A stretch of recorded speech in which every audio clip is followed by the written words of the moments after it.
خصوصاً على افضلهم وخاتم النبيين محمد الامين وعلى آله وصحبه اجمعين. اما بعد فاعوذ بالله من الشیطان الرجیم بسم اللہ الرحمن الرحیم. اسلام کی تعلیم بڑی متوازن ہے. ایک طرف سوال کی مذمت ہے، مت اپنا دستے سوال دراز کرو کسی کے سامنے. جو شخص ہاتھ پھیلاتا ہے مانگنے کے لیے وہ اپنی عزت نفس کو ہتھیلی پر رکھ کر آپ کے سامنے پیش کر رہا ہے، اور آپ ٹھوکر مار دیتے ہیں اس کی عزت نفس. مانگو اللہ سے، اللہ کسی کے دل میں ڈالے تمہاری ضرورت پوری کر سکتا ہے، بغیر اس کے کہ تم کسی کے سامنے دستے سوال دراز کرو. تو سخت مذمت ہے، اور خاص طور پر بیگری جو ایک انسٹیٹیوشن بن گیا ہے، ایک پیشہ بن گیا ہے، وہ تو اسلام کی تعلیمات کے منافی ہے. اور جس طرح کی ہم خیرات بانٹتے ہیں، 5 روپے کا نوٹ دے رہے ہیں مانگنے والوں کو مسجدوں کے باہر، سمجھ رہے ہم نے حاتم طائی کی خبر کو لات مار دی، حالانکہ حقیقت میں آپ انسٹیٹیوشن آف بیگری کو سپورٹ کر رہے ہیں. کسی ایک کو لے لو، آؤ چلو مجھے اپنا گھر دکھاؤ، مجھے بتاؤ تم واقعی اس قابل ہو یا نہیں ہو، اور پھر اس کی مدد کریں، لمسم کریں. پھر وہ 5 روپے نہیں ایسی دیں کہ وہ کچھ اپنے پاؤں پر کھڑا ہو سکے. میں نے 1 روپیہ نہیں کہا کہ 1 روپیہ تو اب کوئی شے نہیں رہی، لیکن یہ کہ 5 روپے کا نوٹ بھی آپ نے تقسیم کرنے شروع کر دیے، یہ کیا ہے؟ وَالسَّائِلِينَ وَفِي الرِّقَابِ. لیکن دوسری طرف سائل کو جھڑکنا نہیں ہے. اما سائل فلا تنہر، جھڑکو نہیں. اچھا بھائی نہیں، معاف کرو، میرے پاس اس وقت آپ کی مدد کے لیے کچھ نہیں ہے، میں کچھ نہیں کر سکتا. تو ان دونوں کے درمیان اصل میں معاملہ ہونا چاہیے. بلکہ یہاں تک بھی فرمایا سائل کو ضرور دو، چاہے وہ گھوڑے پر سوار ہو کر تمہارے دروازے پہ آیا. کیا پتا اس کی واقعی الجھن کیا ہے. تو سوال کی مذمت اور سائل کو جھڑکنے کی ممانعت. حتی الامکان خالی ہاتھ نہ لوٹاؤ. اس نے اپنی عزت نفس اپنی ہتھیلی پر رکھ کر تمہاری سامنے پیش کر دیا، اسے ٹھوکر نہ مارو. لیکن جیسا کہ میں نے عرض کیا، یہ انسٹیٹیوشن آف بیگری جو ہے یہ ایک علیحدہ شے ہے، بالکل اس کا اس سے کوئی تعلق نہ سمجھیے. وفی الرقاب، رقاب جمع ہے رقبہ، گردن. فک رقبۃ او اطعام فی یوم ذی مسغبۃ یتیما ذا مقربۃ او مسکینا ذا متربہ. فک رقبۃ، کسی کی گردن چھڑا دینا. اس وقت سب سے بڑی اپلیکیشن اس کی تھی غلاموں کو، کنیزوں کو اپنے پیسے سے خرید کر آزاد کر دینا. بہت بڑی نیکی، بہت بڑی نیکی. اور حضرت ابو بکر رضی اللہ تعالیٰ عنہ کے دفتر فضائل میں سب سے اونچا کام یہ ہے کہ جن غلاموں کو اور جن کنیزوں کو ستایا جا رہا تھا، their owners, their masters، ان کے آقا کو حق حاصل تھا، جو چاہے کریں ان کے ساتھ. قتل کرنے کوئی پوچھنے والا نہیں ہے. میں پہلے بھی عرض کر چکا ہوں، میری ملکیت ہے، جیسے میری بکری میری ملکیت ہے، میں نے اس کو ذبح کیا، گوشت کھا لیا، تم کون ہوتے ہو پوچھنے والے؟ میرا غلام تھا، میں نے قتل کر دیا، تم کون ہو پوچھنے والے؟ ان کو حضرت ابو بکر نے خرید کر آزاد کیا اور منہ مانگے دام دیے. حضرت بلال کے لیے امیہ ابن خلف نے اتنی بڑی رقم مانگی، حضرت ابو بکر کا ٹھیک ہے لو. باپ نے کہا بھی ابو قحافہ نے، ابو بکر کو کوئی غلام خریدنا ہی تھا تو کوئی طاقتور آدمی جو کام آ سکے کہیں، اس کو خریدنا چاہیے. انہیں کیا پتا ابو بکر کس لیے خرید رہا اور کس کے لیے خرید رہا. آج کے دور میں اس کی اپلیکیشن ہوگی. کوئی شخص جو ہے اگر قرض میں اس طرح جکڑا جائے کہ لاکھ ہاتھ پاؤں مارے نکل نہیں سکتا، اس کو کوئی لمپ سم مدد دے کر اس قابل کیا جائے کہ وہ پھر اپنے پاؤں پر کھڑا ہو جائے. یہ نہیں کہ اسے آپ ہر مہینے کچھ رقم دیتے رہے مینٹیننس کے لیے، نہیں. اس سے تو وہ اسی پوزیشن میں رہے گا. یہ بعض مائنورٹی کمیونٹیز کے اندر یہ معاملہ موجود ہے.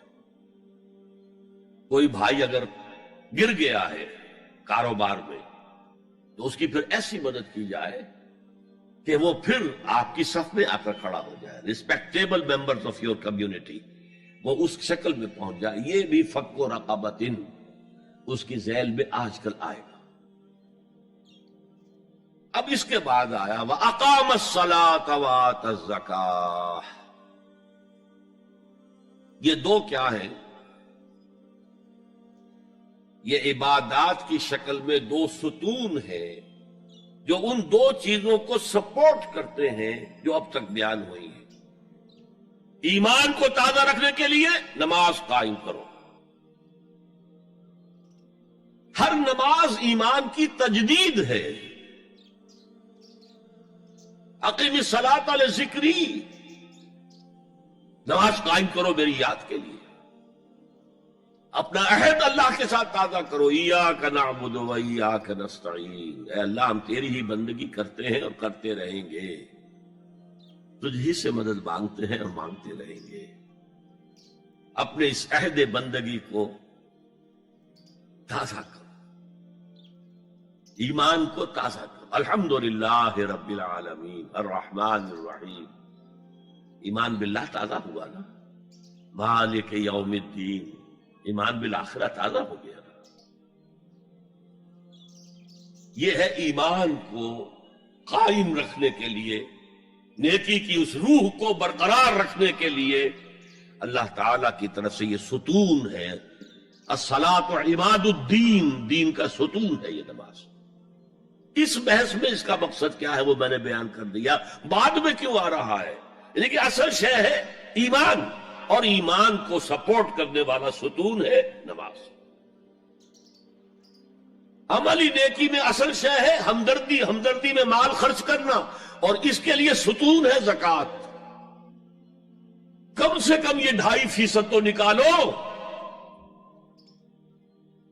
بوتل کا کارک تو کھل جائے،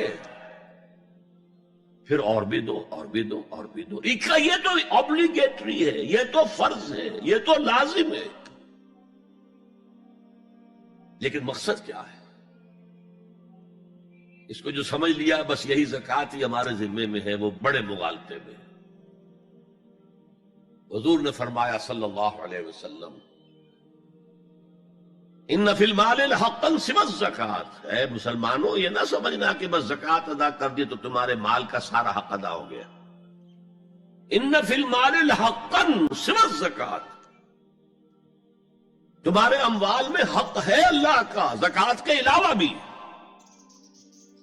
اور پھر آپ نے یہ آیت پڑھی وَآتَى الْمَالَ عَلَىٰ حُبِّهِ ذَوِي الْقُرْبَىٰ وَالْيَتَامَىٰ وَالْمَسَاكِينَ وَابْنَ السَّبِيلِ وَالسَّائِلِينَ وَفِي الرِّقَابِ وَأَقَامَ الصَّلَاةَ وَآتَى الزَّكَاةَ. یہاں آتا زکوٰۃ تو ہے ہی ہے، اس سے پہلے جو آ رہا ہے یہ سرپلس ہے، اس سے آگے کی بات ہے، یہ ایڈیشنل ہے. اسی لیے جب انفقوا انفقوا انفقوا انفقوا انفقوا کی جو تکرار ہوتی ہے قرآن مجید میں، تو ایک جگہ پھر سوال کیا صحابہ نے کتنا خرچ کرے حضور؟ فرمایا قل العفو، کہہ دو جو بھی ضرورت سے زائد دے ڈالو. Don't accumulate, don't retain any thing.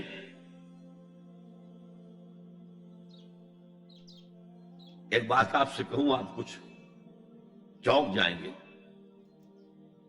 حضور نے کبھی زکوٰۃ دی؟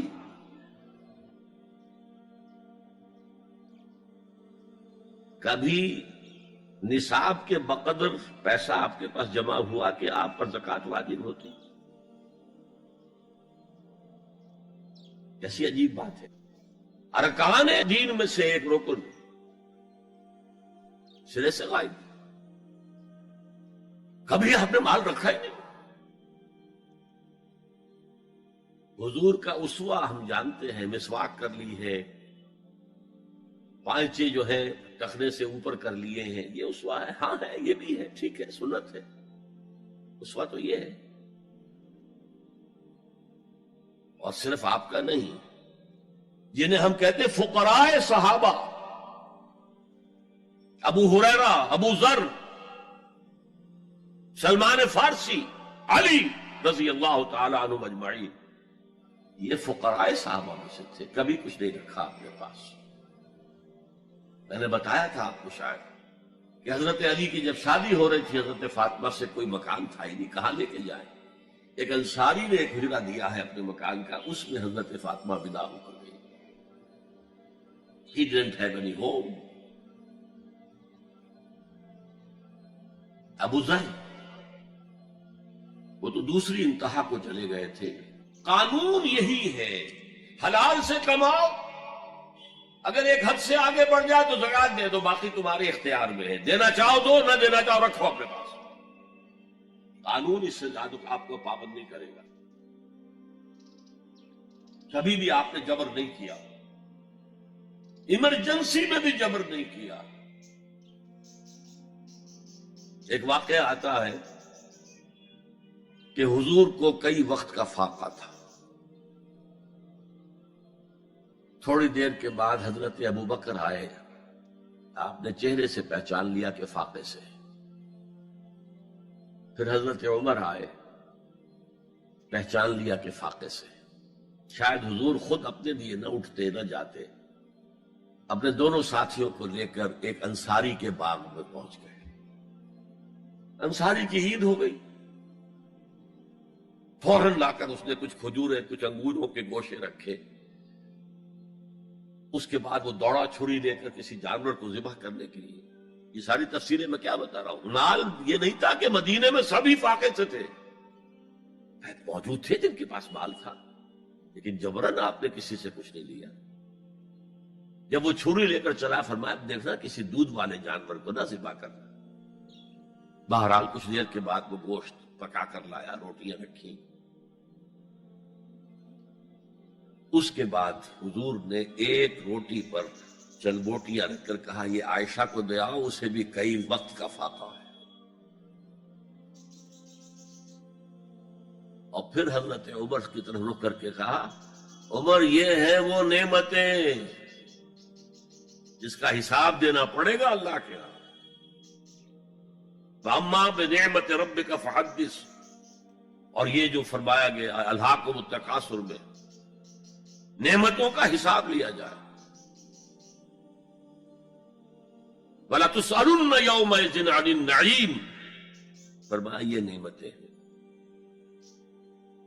یہ ہے اصل میں انفاق کا معاملہ، آپ کے اس پر چھوڑ دیا گیا ہے۔ جتنا بھی آپ میں جذبہ ہے، جتنا بھی آخرت کا یقین ہے، اتنا ہی آپ پسند کریں گے کہ آخرت کے بینک میں جمع کرائیں، یہاں کے بینکوں میں کیوں جمع کرائیں؟ یہاں کتنا دے دیں گے آپ کو؟ 10%، 20%؟ وہاں 700% ملتا ہے۔ 700% نہیں، 7,000، 700 گنا۔ Why to keep it in these banks؟ حضرت مسیح کا جو پہاڑی کا واس بہت مشہور ہے، سرمن آف دا ماؤنٹ، بڑے پیارے الفاظ ہیں۔ میں آپ سے اپنا تاثر عرض کیے بغیر نہیں رہ سکتا۔ جہاں تک مواعظ کا تعلق ہے، جو حضرت مسیح کے مواعظ آئے ہیں ان سے اونچے واعظ کوئی ممکن نہیں۔ اسی میں یہ جملہ بھی ہے، دیکھو اپنا مال زمین پر جمع نہ کرو، جہاں چوری بھی ہوتی ہے ڈاکہ بھی پڑتا ہے، کیڑا بھی خراب کرتا ہے۔ آسمان پر جمع کرو جہاں نہ چوری کا اندیشہ، نہ ڈاکے کا خوف، نہ کیڑا خراب کر سکے۔ اس لیے کہ میں تم سے سچ کہتا ہوں کہ جہاں تمہارا مال ہوگا وہی تمہارا دل ہوگا۔ مال یہاں ہوگا تو دل اٹکا ہوا ہوگا، اور فرشتے اس طرح گھسیٹ کر کھینچیں گے آپ کی جان کو جیسے کہ سیخ پر سے کباب کھینچا جاتا ہے۔ اور اگر دل وہاں لگا ہوا ہے جس کے لاکھوں کروڑوں ڈالر سوئس بینکس میں جمع ہے، اسے کہا جائے نکل جاؤ پاکستان سے، اسے کوئی تکلیف ہوگی؟ نکل جاؤ فلاں ملک سے، ملک بدل کرتے تو کیا تکلیف؟